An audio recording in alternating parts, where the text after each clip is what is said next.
Masayang araw muli sa ating lahat, no. Andito ulit tayo sa ating terrace garden and magha-harvest po tayo ng ating itinanim na lemongrass or tanglad. Ito po 'yon.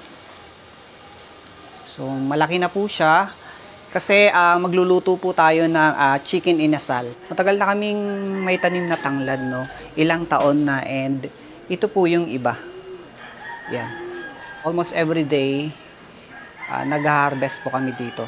Dito kami kumukuha ng mga pansahog namin sa tinolang manok at saka yun nga, pagluluto ng chicken inasal. Madali lang po magtanim nito, guys, sa isang improvised na paso lang, o kaya bibili po kayo ng mga ganitong paso.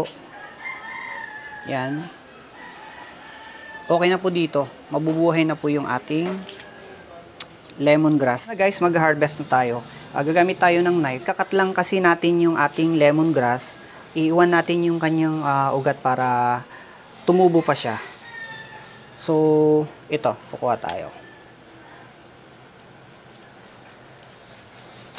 Lalaki po siya. So, dito, sabi ko, tutubo po yan after ilang days. Ganyan po pag-harvest ng ng tanim na tanglad para po lumago po ulit. Ito lang po.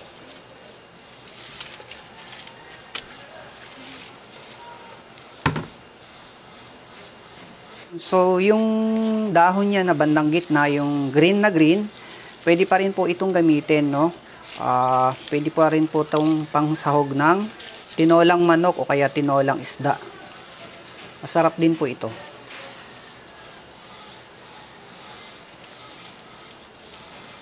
So, ganyan lang. Guys, sa mga gustong malaman kung paano mag-grow ng tanglad sa terrace ng inyong bahay, kagaya po neto, sa susunod na video po, ganito lang po kung paano natin pinalaki itong mga tanglad na tanim natin dito sa ating bahay, dito mismo sa terrace. Ayan, sa balcony, kumbaga.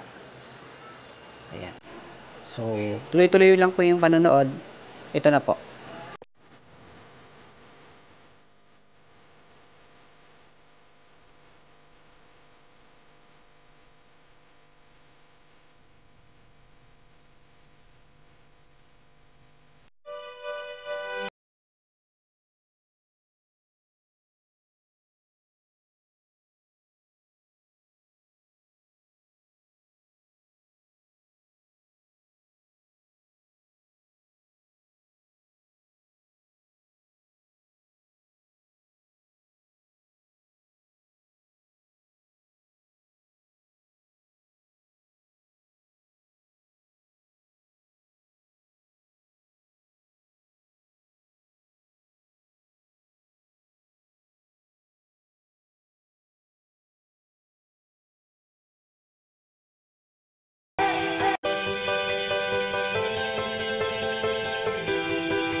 So, yun guys, ganun lang kasimple magtanim ng tanglad o lemongrass. Yun, kagaya nito. So, hanggang sa muli po, maraming salamat muli sa inyong panunood and bye!